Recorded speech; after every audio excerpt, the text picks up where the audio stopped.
Hi, Bonnie here with you again. Because so much of the information about fishing that's on my channel's basically geared towards people who really don't know how to catch trout, or their kids are getting old enough where they probably want to start fishing. So people might not know everything there is about rules, regulations, how to safely catch and release, things like that. So I just want to go over some basic stuff for people that are new to the fishing scene, because you don't want to be in a situation where you really don't know, you're helping your kid with this fishing rod and Game Warden comes up, how are you doing? Do you have your fishing license? You say you haven't been fishing. I mean, you never want to be in a situation where you're explaining yourself, hoping for a good verdict, because it's not going to go your way. If you're helping a young child fish and you're casting and you're holding the rod, I'm pretty sure in a lot of states the law considers that fishing. So what I would recommend is just at the beginning of the year, buy a fishing license. In the state of California, it's about 50 bucks. I got one that allows you to have 2 rods when you're fishing in reservoirs. And grab yourself a rule book. All of the information for most states, I'm sure, is online. The California regulations are online. But I like to get my regulation book so that I know bag limits, size limits, and whether or not the water I'm fishing is special regulation. Now, water that is special regulation could be all catch and release. It could be you can only keep 2 fish that are of a certain size. It could be, and it's almost always barbless artificial. Sometimes it's barbless single hook artificial. So you always want to check your rules and regs. If you're at a point where you're trying to claim ignorance of the law, or something, Game Wardens have probably heard every story in the book. You know, well, I don't know, officer, if I would have had any idea that throwing dynamite in the river for my breakfast was frowned upon, I never would have done it. You know, so I mean, is that actually illegal? So don't waste their time. And if a Game Warden comes up to you and you're going to try to make up a story, just know that they've probably been watching you through binoculars for a while. So just make sure you're up and up on the rules. Make sure your equipment is in with compliance of the law. There's not enough Game Wardens to go around.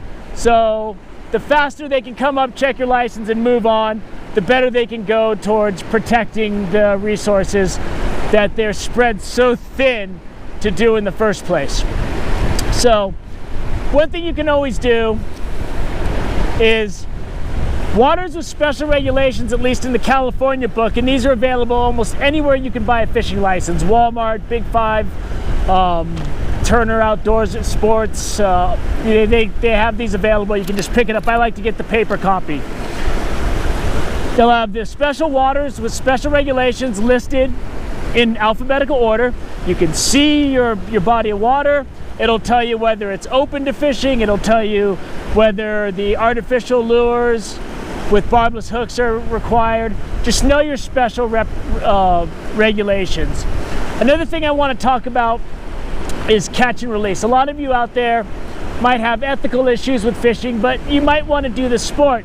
If you're someone who doesn't ever want to kill the fish you catch, my recommendation for you is to only use artificial lures and to use lures with only a single hook, which means flies. You want to pinch that little barb off of the fly. Make sure there's no barb to be in compliance with the law, but also to make a better chance for the fish to be released safely. Another good option for barbless lures that aren't flies are these needlefish. They come with a single hook. It's really easy to pinch that barb down. You're going to destroy a lot of tiny flies trying to get rid of the barb. But see that? You got a single hook. Another choice, if you want some more casting power, is the crocodile, spelled with a K. They come with a single and a treble hook, but you can just pinch that barb off. Really easy to get the hook out if you hook a fish with this. You can go barbless treble hooks. You might have a little more trouble, but as long as you're going with artificial, odds are you're going to catch the fish on its mouth and you should be able to get rid of the hook easy. Another barbless lure I like to use are jigs in alpine lakes. If you're fishing in water with special regulations, an example of that would be Cottonwood Lakes up in the Golden Trout Wilderness, or wherever you're at, whatever state you're in. You got to make sure you pick jigs that don't have any scent infused in the rubber to be in compliance. But if it's not special regulations, you can use the jigs that have scent that are made by Powerbait that I showed you in my basic tackle demonstration. So you can pinch the barbs off that, really easy to get out. What I find the biggest tool that is great for making sure that I can catch and release fish safely are these. These are vary in price. I know at Walmart you can get them for $4. They clip shut. And what I do is you want to have these not in your bag. You don't want them in your pocket. You want it where you can get it really fast. Because if you're going to release fish, if you can do so without taking the fish out of the water, it's going to have its best chance of survival. You want to get the hook out while the fish is in the water. You don't want to touch the fish. You want to let it go. So if you have it clipped onto your shirt like that, it's right where you need it, and you can always get it. So when you're getting the hook out of a fish and the hook is clipped inside of the fish's mouth, you don't touch the fish. You take this and you just pinch it on the hook and turn it, and it pops right out. This also works good when you're bait fishing. If you're keeping some fish but you don't want to keep all the fish, you can get hooked safely out with these, even if they've swallowed a little bit. If you're bait fishing and you're concerned about wanting to let a lot of the fish go, but you want to keep a couple for lunch, like what I always do, is you want to use hooks that are smaller than the bait that you need. So if you're using full night crawlers, use like a size 8 hook. It's a much smaller hook. You're going to miss a lot of strikes, but a lot of the fish you hook are going to be on the outside of their mouth. That's also why when I'm fishing power bait, I use the smallest treble hooks I can find, because they're really easy to pop those out with these. If you're gonna let fish go, you want to make sure that you can do so. So if you can let them go without touching them, that's fine. If you want to take the fish out and get a picture of it first, you want to handle them as little as possible.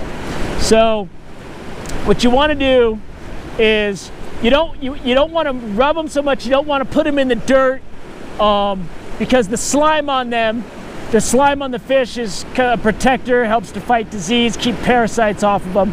So you don't want to remove it. You want to remove as little of that as possible. So if you can get a picture holding it, cradling it in the water, that's good.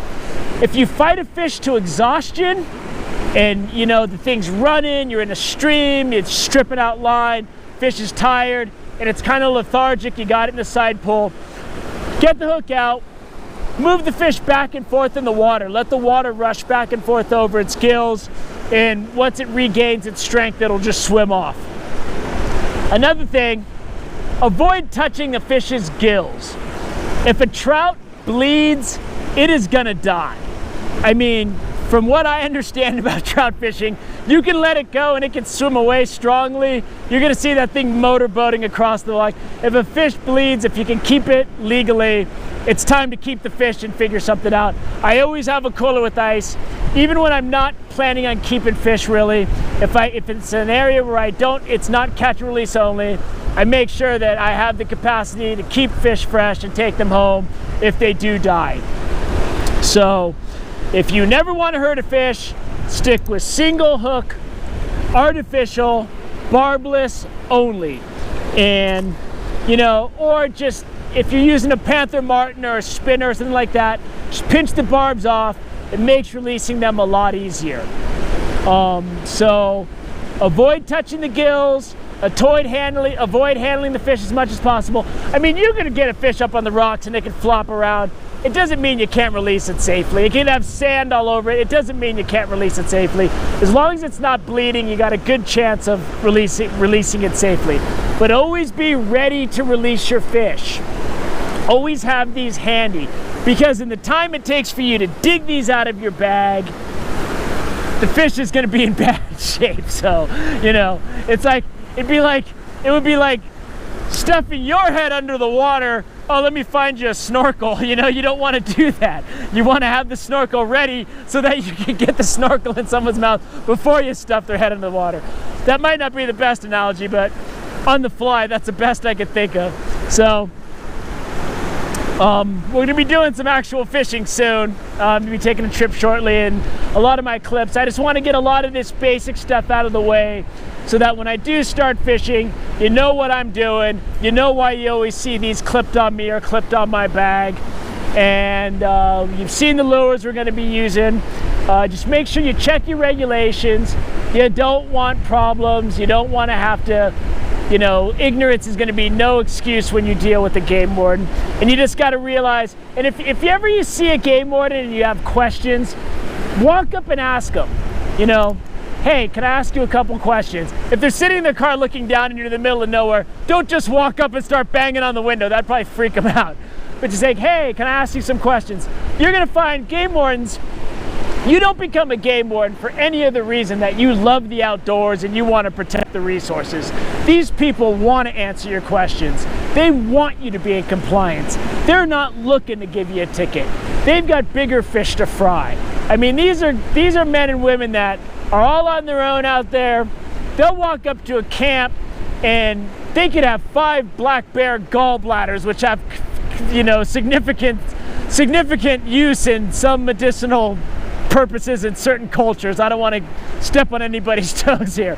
All I gotta say is, you know, their job is dangerous. You walk into a camp when they're sitting there and they got someone that's got felony warrants and they've been poaching black bears. That's a deadly situation. So always give them a little bit of leeway. Always keep your hands out where they can see them. If you see that they're coming, get your license ready so you're not digging around in your bag right when they walk up. And in a lot of ways, it goes true with forest rangers, law enforcement forest rangers, and sheriffs that work in remote areas like Fresno County sheriffs, Stanislaus County sheriffs. These are the sheriffs that I deal with in the state of California. I want them out there doing that hard, dangerous job where they have no backup. Like there's a campground that I go to that is very remote, and when it's not rafting season, there's nobody out there to hear you scream, and you got to drive an hour before your cell phone works. I want the sheriffs driving through there, seeing if there's somebody that's got multiple warrants that's trying to avoid the heat down in town in Fresno. I want to catch them out at Kirch Flat, the remote campground I sometimes stay at when I'm fishing the Kings River. And I want them to go through, run. I want them to make contact. So if a sheriff comes and contacts you, if they stop and talk to you, you know, they're not trying to give you a problem. They're trying to keep the people that are going to cause serious problems to you and your family when you're out there. People that might need your car, people that might want to harm you. It's better that the sheriffs have a presence out there, the game wardens, they all do the same thing. They're pulling people over out there. Who knows who in the hell they're pulling over?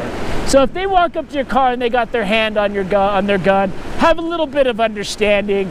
Believe me, the places I go, I want them out there. My life may depend on them someday. Hey, it's so remote out there, their life might depend on me helping them someday.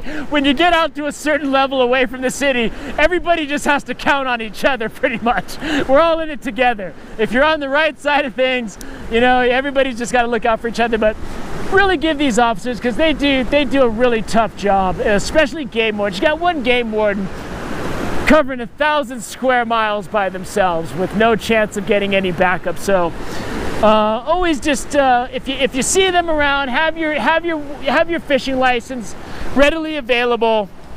You know, I make sure I see a game warden coming, I go in, I got my boat registration, I got my fishing license, take it out, show it to them, have your ID ready so you're not digging around in your bag. That makes an uncomfortable experience. So I hope that this information helps you. The reason that I give so much beginning information is, you know, if you're someone that goes in vacations at a reservoir in the mountains every summer and you've never really fished, maybe you want to go down and kick back and throw a line in the water and you want to have a chance of catching some trout. That's why I have this channel. I want people that are starting out early to be able to come out and have a good chance for success. It's like you know, when I give people this kind of advice and I show you the tackle you need to buy, and I'm going to show you how to rig things up when I start fishing, it'd be like if someone walked into NASA and said, here, this is how you create a wormhole. You know, you go from struggling to get to the moon to all of a sudden you're out, you know, laying on some beach on a distant planet in another galaxy that you found because you got this boosted technology and you can do so much more. I had another analogy I was going to use with a black powdered rifle handing it to a primitive tribe, but that's not a good example. Things usually go south from there, so we'll stick with the NASA wormhole analogy. Anyway, I hope this helps you enjoy fishing, helps you realize the best ways to catch and release if that's what you want to do, and go out and get some fishing, get a fishing license.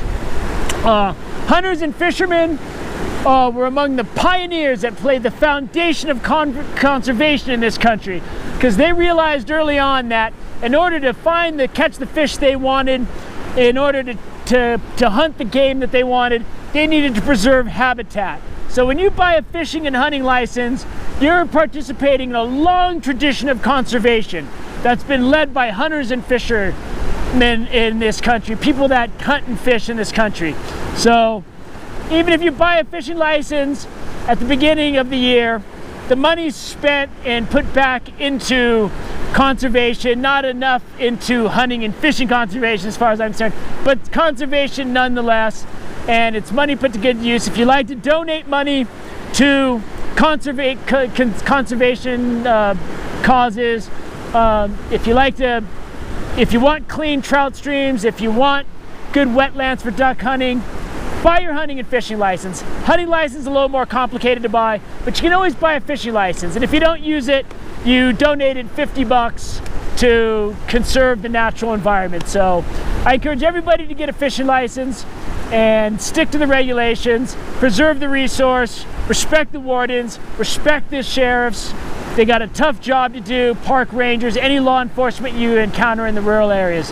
So be safe, catch fish, comply with the law, and avoid any kind of weird misunderstandings and nightmares that you can. So I hope this information was useful, and thank you for watching Wilderness with Amani, and we'll be doing some fishing soon, and thank you very much.